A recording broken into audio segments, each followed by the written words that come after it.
Dulu Nabi kita Sayyiduna Muhammad Sallallahu Alaihi Wasallam ketika menghadapi orang kafir, saudara, Nabi perang melawan mereka sesuai dengan jenis serangan mereka. Tolong catat ini baik-baik, saudara. Pada saat orang kafir menghina Nabi dengan kata-kata, Nabi mengkanter menjawab dengan kata-kata, saudara. Pada saat orang kafir kumpulkan para penyair, Nabi dihina dengan syair-syair, saudara. Nabi panggil penyair-penyair sahabat seperti Hasan bin Thabit radhiyallahu taala anhu. Apa Nabi katakan kepada Hasan bin Thabit? Balas syair mereka. Balas syair mereka. Kau puji Islam dalam syairmu, kau hancurkan kebusukan mereka. Dibalas dengan syair, saudara. Itu cara perang Nabi, saudara. Ilmu dibalas ilmu, saudara. Ucapan dibalas ucapan, syair dibalas syair. Itu cara Nabi. Nggak ada tuh syair dibalas golok, nggak ada. Kira-kira jelas tidak? Paham tidak? Baik, itu yang pertama. Yang kedua, waktu Nabi hijrah dari Mekah ke Madinah, sampai di Madinah Nabi terkejut, saudara. Ternyata di Madinah itu yang jadi konglomerat 90% orang Yahudi. Pasar-pasar rakyat 90% toko Yahudi. Jadi orang Yahudi kaya-kaya, saudara. Sementara banyak orang Islam yang miskin dibeli utang dengan rente, dengan rentenir, dengan riba, dengan bunga oleh orang-orang Yahudi, saudara. Sehingga umat Islam terpuruk ekonominya, orang kafir, saudara, naik berkembang ekonomi mereka. Begitu Nabi lihat itu semua, saudara, apa yang dilakukan oleh Nabi? Apa Nabi umat Islam suruh bakar pasar mereka? Apa suruh bunuh itu pengusaha Yahudi? Enggak, saudara, enggak. Nabi melakukan langkah-langkah perbaikan untuk melawan ekonomi mereka, saudara. Apa yang dilakukan Nabi? Satu, Nabi bangun masjid dulu, saudara, yang kita kenal dengan nama Masjid Nabawi saat ini. Nabi bangun masjid. Setelah masjid jadi, Nabi perintahkan kepada para sahabat untuk sholat 5 waktu rutin di masjid, saudara. Coba-coba ada sahabat yang absen, saudara, ditegur sama Nabi. Sampai ada orang buta minta izin kepada Nabi, ya Rasulullah, aku buta ya Rasulullah, di jalanan banyak anak-anak bermain lari ke sana kemari, apa bisa aku sholat di rumah? Nabi nggak kasih izin, saudara. Ada apa gerangan yang Nabi lakukan, saudara? Ya, Nabi sengaja membangun masjid dan ingin mengumpulkan umat Islam satu kota Madinah, saudara. Untuk apa? Kalau mereka sholat 5 waktu sehari di masjid, subuh, zuhur, asar, maghrib, isya tiap hari, berarti umat Islam yang ada di Madinah sehari semalam setiap hari bisa 5 kali bertemu silaturahmi di antara mereka, saudara.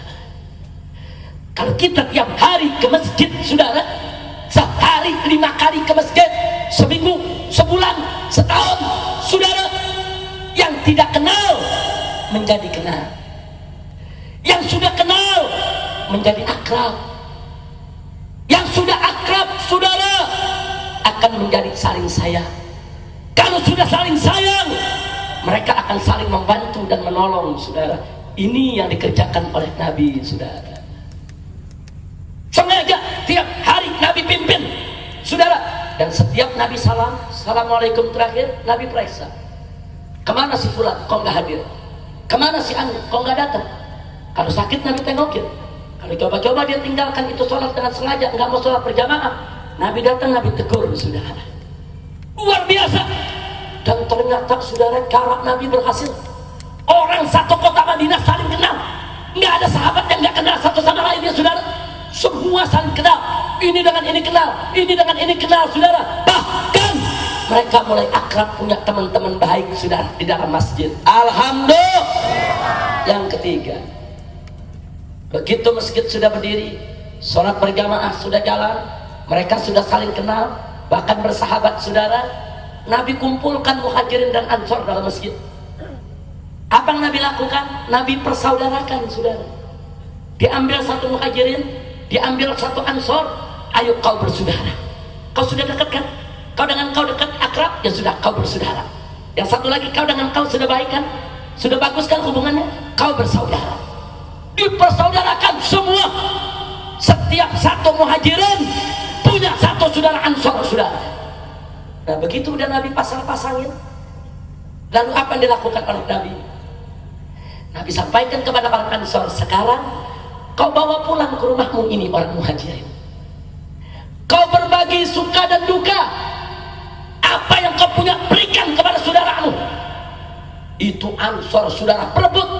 Dia bawa saudara muhajirinnya, dia bawa pulang ke rumah. Begitu duduk di rumah saudara, dia keluarkan semua hartanya dari lemari, emasnya, harta bendanya. Ini hartaku, ayo kita bagi dua. Separuh untuk ansor, separuh untuk muhajirin saudara. Bahkan ada yang dibawa ke kebunnya, ini kebun saya, kita bagi dua. Separuh untukmu, separuh untuk kamu. Kenapa Nabi lakukan itu saudara?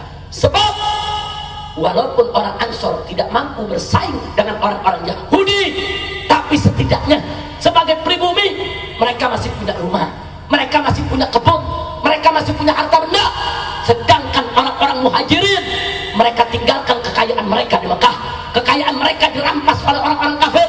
Saat mereka datang ke Madinah, mereka sebagai fukara, masakin, mustad'afin, orang lemah saudara.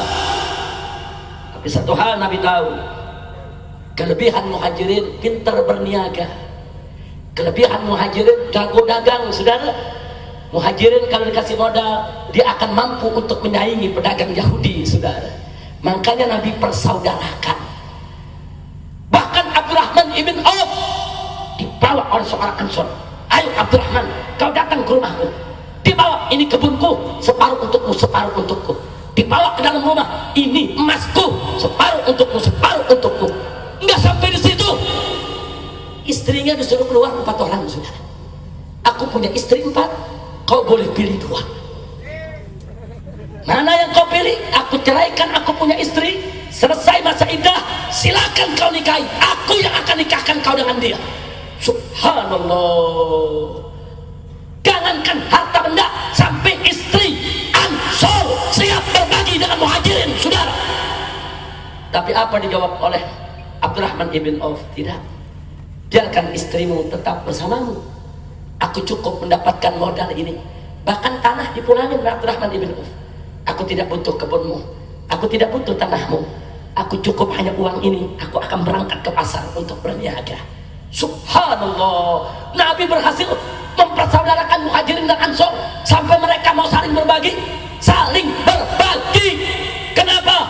Itu Nabi saudara, berkah sholat berjamaah di masjid setiap hari. Masya Allah. Akhirnya saudara, Abdurrahman ibn Auf masuk ke pasar, Utsman ibn Affan masuk ke pasar saudara. Sahabat-sahabat Nabi masuk ke pasar berniaga. Hanya dalam waktu 1 tahun muncul konglomerat baru dari kalangan kaum muslimin di kota Madinah, yaitu Utsman ibn Affan dan Abdurrahman ibn Auf saudara. Luar biasa. Enggak sampai di situ, 2-3 tahun kemudian saudara, pasar-pasar Yahudi gulung tikar, gerbang orang-orang Islam, mereka belanja ke pasar Islam.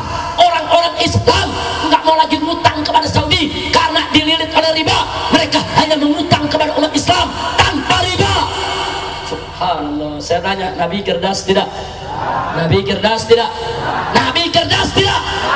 Syair dilawan dengan syair, ucapan dilawan dengan ekonomi, dilawan dengan itu. Kita punya Nabi saudara. Tapi begitu orang kafir angkat senjata saudara, angkat pedang, Nabi lawan mereka dengan pedang saudara. Pedang dilawan dengan pedang, syair dilawan dengan syair. Itulah Nabi kita Sayyiduna Muhammad sallallahu alaihi wasallam. Maka itu saya mau ajar, ini di negeri kita ekonomi dikuasai oleh orang kafir, betul? Betul? Nah kalau kita tahu dikuasai oleh orang kafir, jangan kita putus asa. Contoh Nabi saudara, jangan kita marah kenapa orang kafir yang kaya, kenapa orang kafir yang berhasil. Wah kalau begitu kita bakar aja pabriknya, kita bunuh aja itu kafirnya.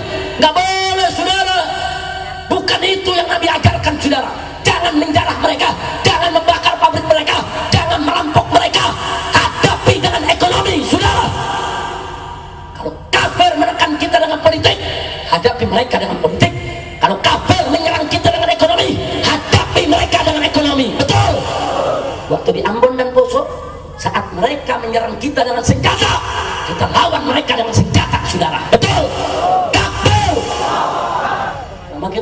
muda mesti tahu itu, saudara. Jadi kalau kita lihat orang kafir pada kayak kita mau bakar pabriknya, itu namanya kita putus asa. Nah, kita udah nyerah ya, kita udah nggak bisa lawan lagi nih. Jangan, saudara. Ini yang saya khawatir. Karena itu tolong anak-anak muda, hati-hati. Sekarang ini banyak aliran-aliran di sekitar kita, saudara, yang menghalalkan kita merampok harta orang lain, yang menghalalkan kita menjarah harta orang lain, yang menghalalkan kita untuk membunuh sembarangan orang lain. Nabi tidak ajarkan seperti itu, saudara. Tidak.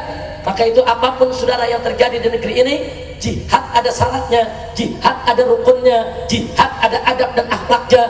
Tidak boleh kita serampangan, saudara. Betul? Saya mau tanya semua, siap jihad di jalan Allah? Siap jihad di jalan Allah? Takbir! Tapi jihadnya yang betul. Jangan bom dipasang di badan, masuk ke mall Cikampek, dia ledakin. Yang mati si Udin mencep. Saya mau tanya, kacau tidak? Ayo jawab yang kompak. Kalau begitu terjadi, ngawur tidak? Ngawur tidak? Itu jihad apa jahat? Jihad apa jahat? Itu pelakunya bukan mati syahid, mati sangit. Jangan. Kalau mau contoh nih, lihat. Dulu awal tahun 80-an ada seorang gadis muda belia, 16 tahun masuk 17, saudara. Dia ingin berjihad di jalan Allah. Ini perempuan-perempuan Palestina, saudara. Tahu apa yang dilakukan, saudara? Dia ambil sebuah truk, dipenuhi dengan bom, dengan TNT, saudara. Dia masuk ke Lebanon Selatan, saudara. Dia menuju ke arah markas besar tentara Israel dan Amerika, saudara. 8 lantai, saudara. Dia masuk pos penjagaan, dia tubruk ke gedung itu, saudara. Dia ledakan dia punya badan. Itu TNT satu truk meledak. Gedung 8 lantai rata dengan tanah. 300 tentara Amerika dan tentara Israel mati ketika itu juga, saudara. Takbir! Bagus tidak? Bagus tidak? Itu namanya tepat sasaran.